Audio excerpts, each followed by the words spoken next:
অভিজিৎ গঙ্গোপাধ্যায়কে দেখে অনেকেই অনুপ্রাণিত হচ্ছেন, যদিও 4 জুনের পর সে অনুপ্রেরণা ঘুচে যাবে। সোশ্যাল মিডিয়ায় পোস্ট তমলুকের তৃণমূল প্রার্থী দেবাংশু ভট্টাচার্যের। সেই সোশ্যাল মিডিয়ায় পোস্ট আপনারা দেখতে পাচ্ছেন। দেবাংশু ভট্টাচার্য তিনি লিখছেন, অভিজিৎ গাঙ্গুলিকে দেখে অনেকেই অনুপ্রাণিত হচ্ছেন, যদিও 4 জুনের পর সেই অনুপ্রেরণা ঘুচে যাবে।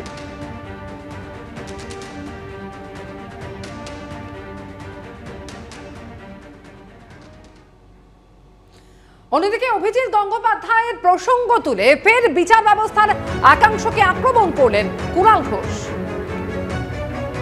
অমিত শাহ সন্দেশখালী বলেছেন, সন্দেশখালীতে রাজ্য সরকার দল যা যা ব্যবস্থা নিয়েছে, কিন্তু অমিত শাহ ডবল ইঞ্জিন সরকারের উন্নাও, হাথরাস, প্রয়াগরাজ, মধ্যপ্রদেশ, মণিপুর, গুজরাটের বিলকিস এই ঘটনাগুলো ভুলে গেলেন। নারী নির্যাতন, যারা খুন করেছে, যারা ধর্ষণ করেছে, আদালত যাদের সাজা দিয়েছে তাদের ছেড়ে দিয়েছে বিজেপি সরকার। অমিত শাহের মুখে সন্দেশখালী, অমিত শাহের মুখে মহিলাদের প্রতি সম্মান, এগুলো হচ্ছে কুম্ভীরাশ্রু, এগুলো ওদের শোভা পায় না। কলকাতা হাইকোর্টের প্রধান বিচারপতি সন্দেশখালী যত অত্যাচার, ধর্ষণ, জমি লুট সব তদন্তের ভার সিবিআই কে অর্পণ করেছেন। क्या जय गोरखा माता जी बोलिए ना। संदेशखाली का इंसिडेंट मालूम है तो सबका पता चल गया किस तरीके से माता के ऊपर, दीदी बहन के ऊपर अत्याचार हुआ। अत्याचार कौन किया? ये शाहजहां से कौन है? ममता की आदमी। अच्छे से सबक सिखाना, अच्छे से सबक सिखाना, ईवीएम पर कमल खिलाना। কলকাতা হাইকোর্টের প্রধান বিচারপতি ডিভিশন বেঞ্চ আজকে যে রায় দিয়েছে, তাতে সন্দেশখালী কাণ্ডে বলা যায় যে আজকে পুলিশ প্রশাসনের সব থেকে বড় ধাক্কা হলো এই নজিরবিহীন রায়। তার কেন নজিরবিহীন বলছি, তার কারণ হচ্ছে যে তুমি জানো যে ইতিমধ্যেই সন্দেশখালী কাণ্ডে সিবিআই ঢুকে পড়েছে, তদন্ত করছে, কিন্তু সেখানে শুধুমাত্র 3টে মামলা তদন্ত সিবিআই করছে। কোন 3টে মামলা? 5ই জানুয়ারি শেখ শাহজাহানের বাড়িতে যখন ইডির আধিকারিকরা গেছিলেন তল্লাশি চালাতে, এবং সেখানে যখন ইডির ওপর হামলা হয়, সেই হামলার ঘটনায় 3টে মামলা হয়, যার মধ্যে ইডির বিরুদ্ধে অভিযোগও নিয়ে আসা হয়েছিল। তো তার বিরুদ্ধে ইডি হাইকোর্টের দ্বারস্থ হয়েছিল, এবং তখনই হাইকোর্ট যেটা করে যে সব যে 3টে মামলা ছিল সেই 3টে মামলাই সিবিআইকে তদন্তের জন্য তুলে দেয়, এবং সিবিআই সেই মামলাগুলো তদন্ত এখন চালিয়ে যাচ্ছে। কিন্তু ওই 5ই জানুয়ারির ঘটনার পর সন্দেশখালী জুড়ে একের পর এক উত্তেজনা তৈরি হয়। বিভিন্ন সময় বিভিন্ন অভিযোগ সামনে আসে, মহিলারা তাদের ওপর দীর্ঘদিনের অত্যাচারের কাহিনী সামনে নিয়ে আসেন। এলাকায় জমি দখল, জমির চরিত্র পরিবর্তন, জমি দখল করে সেখানে ভেরি তৈরি করার অভিযোগ, এই সমস্ত অভিযোগ যেগুলো দীর্ঘদিন ধরে তারা নিয়ে আসেন সন্দেশখালীর বাসিন্দারা, এগুলো সব সামনে আসে।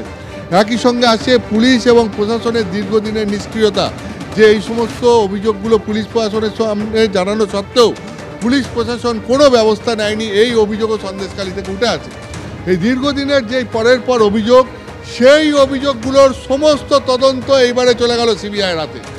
এতদিন পর্যন্ত জমি দখলের যাবতীয় যা অভিযোগ ছিল, এতদিন পর্যন্ত মহিলাদের ওপর অত্যাচারের যাবতীয় যা অভিযোগ ছিল, এই সমস্ত মামলার তদন্ত এখন থেকে কে করবে?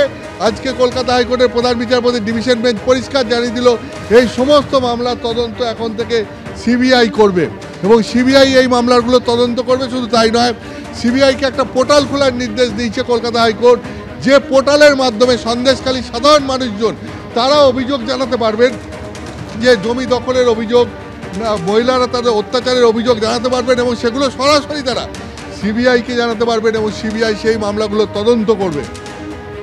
রাজ্য পুলিশ প্রশাসনের এক্ষেত্রে বলা যায় সেই অর্থে আর কোনো ভূমিকাই রইল না। রাজ্য পুলিশ প্রশাসনের তো এইগুলো দেখার কাজ, অর্থাৎ স্বাভাবিকভাবেই বোঝা যাচ্ছে যে রাজ্য পুলিশ প্রশাসনের ভূমিকায়, তাদের ব্যর্থতায় কোর্ট এতটাই ক্ষুব্ধ যে কোর্ট মনে করেছে এই সমস্ত তদন্তভার সিবিআইকে তুলে দেওয়া উচিত, এবং সেই কারণে সমস্ত মামলা তদন্তভার এই জমি দখল সংক্রান্ত এবং মহিলাদের ওপর অত্যাচার সংক্রান্ত তদন্তভার সিবিআইয়ের হাতে তুলে দিয়েছে আজকে কলকাতা হাইকোর্ট। এখানে শুধু তাই নয়, কলকাতা হাইকোর্ট আজকে তার নির্দেশে কয়েকটা জিনিস খুব পরিষ্কারভাবে জানিয়ে দিয়েছে। এক, যে এখানে সিবিআইকে যাবতীয় তদন্তের কাজে সাহায্য করতে হবে রাজ্য পুলিশ প্রশাসনকে। সিবিআই যে পোর্টাল তৈরি করবে সাধারণ মানুষের অভিযোগ জানানোর জন্য, তাই সেই পোর্টালের পাবলিসিটি তার দায়িত্ব হচ্ছে জেলার ডিস্ট্রিক্ট ম্যাজিস্ট্রেটের। সন্দেশখালীর বিভিন্ন এলাকায় সেখানে সিসিটিভি বসাতে হবে, এলইডি লাইট লাগাতে হবে, লোকাল বডি এবং পুলিশ সেগুলো তদারকি করবে। এবং একই সঙ্গে যে সমস্ত যারা অভিযোগ জানাবেন এবং যারা বিভিন্ন গুরুত্বপূর্ণ মামলার সাক্ষী হবেন তাদের নিরাপত্তার দায়িত্ব পুলিশকে নিতে হবে। সিবিআই বলে দেবে কাকে কী ধরনের নিরাপত্তা দিতে হবে। অর্থাৎ পুলিশকে সর্বতভাবে সাহায্য করতে হবে, কিন্তু সমস্ত ঘটনার তদন্ত করবে কে? সিবিআই। এটাই। এবং যেটা তুমি বলছিলে যে কার্যত নজিরবিহীন ভূপতিনগরের ক্ষেত্রে কি দেখা গেল, আপনারা জানেন যে গত 5ই জানুয়ারি ইডির ওপর হামলার ঘটনা হয়। সন্দেশখালী নিয়ে তোলপাড় গত 3 মাস ধরে গোটা দেশে খবরের শিরোনামে সন্দেশখালী আর ভূপতিনগরে এনআইএর ওপর হামলার ঘটনা ঘটলো ঠিক একইভাবে, এবং সেক্ষেত্রেও মহিলাদের ঢাল হিসেবে ব্যবহার করা হলো। আর এই ভূপতিনগরের হামলার ক্ষেত্রে, এনআইএর ওপর হামলার ক্ষেত্রে এনআইএ আধিকারিকদের ক্ষেত্রে একেবারে রক্ষা কবচ দিল আজকে আদালত। বিচারপতি জয় সেনগুপ্ত পুলিশের ভূমিকা নিয়ে প্রশ্ন তুলে।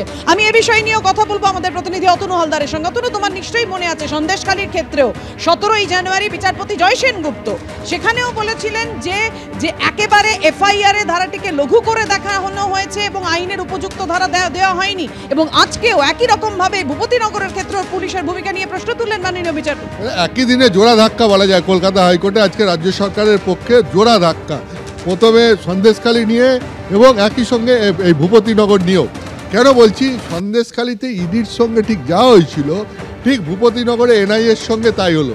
সেখানে কি হলো যে এনআইএ একটি বিস্ফোরণের ঘটনায় যখন তদন্ত করতে গিয়ে কয়েকজনের বাড়িতে তল্লাশি অভিযান চালাতে গেল এবং দুজনকে সেখান থেকে যখন ধরে নিয়ে আসছে এনআইএ, তখন এনআইএর অফিসারদের ওপর সেখানে অ্যাটাক হলো। কিছু দুষ্কৃতী তারা অ্যাটাক করলেন ও সেই ঘটনায় এনআইএ অভিযোগ জানালো, একটা মামলা পুলিশ শুরু করলো এবং পাশাপাশি ঠিক একইভাবে এনআইএর অফিসারদের বিরুদ্ধে মামলা শুরু হলো একজন অভিযুক্তের স্ত্রীর অভিযোগের ভিত্তিতে। আজকে কলকাতা হাইকোর্টের বিচারপতি জয় সেনগুপ্ত সেই নিয়েই প্রশ্ন তুলেছেন যে পুলিশ যখন দ্বিতীয় এফআইআরটা করলো এনআইএর বিরুদ্ধে তখন কি যথাযথ অনুসন্ধান করেছিল? 1, 2, একজন অভিযুক্তের স্ত্রীর অভিযোগের ভিত্তিতে পুলিশ একটা অভিযোগ দায়ের করছে এবং সেখানে এনআইএর অফিসারদের বিরুদ্ধে দেওয়া হচ্ছে গুরুতর আঘাতের ধারা। আর এনআইএ যে কমপ্লেন করছে যে তারা আক্রান্ত হয়েছে সেখানে দেওয়া হচ্ছে লঘু আঘাতের ধারা, যে সেরকম আঘাত সেরকম না, একটা লঘু ধারা দেওয়া হচ্ছে। আর এনআইএর বিরুদ্ধে দেওয়া হচ্ছে গুরুতর আঘাতের ধারা। এখানে বিচারপতি জয় সেনগুপ্ত বলছেন যে যেখানে অভিযোগকারিনী নিজে এই গুরুতর আঘাতের অভিযোগ নিয়ে আসেননি, সেখানে পুলিশ এই অভিযোগের ধারা দিচ্ছে। অর্থাৎ যে কাজটা অভিযোগকারিনী বাকি রেখেছেন পুলিশ সেই কাজটা পূরণ করে দিচ্ছে। তিনি ফলে স্বাভাবিকভাবেই প্রশ্ন তুলেছেন যে পুলিশের এই এফআইআর করার পদ্ধতি নিয়ে, এবং একই সঙ্গে এনআইএর আধিকারিকদেরকে রক্ষা কবচ দিয়েছেন, তাদের কাউকে গ্রেপ্তার করা যাবে না বলেছেন এবং 72 ঘন্টার নোটিশ দিয়ে তাদের শুধুমাত্র ভিডিও কনফারেন্সিংয়ের মাধ্যমে তাদের বক্তব্য বা বয়ান নেওয়া যেতে পারে। এটা আজকে কলকাতা হাইকোর্ট পরিষ্কার করে দিয়েছে। ঠিক আমি তোমাকে বলছি, সন্দেশখালীর ঘটনা যেভাবে ঘটেছিল এবং তাতে পুলিশ যেভাবে সমালোচনার মুখে পড়তে আজকে সন্দেশখালীর ঘটনা মূলত পুলিশের তদন্ত করার আর কিছুই রইল না, সব সিবিআইয়ের হাতে চলে গেল পুলিশের এবং প্রশাসনের ব্যর্থতার কারণে কলকাতা হাইকোর্টের রায়ে। ঠিক আস্তে আস্তে ভূপতিনগরের ঘটনার দিকটাও সেই দিকেই যাচ্ছে।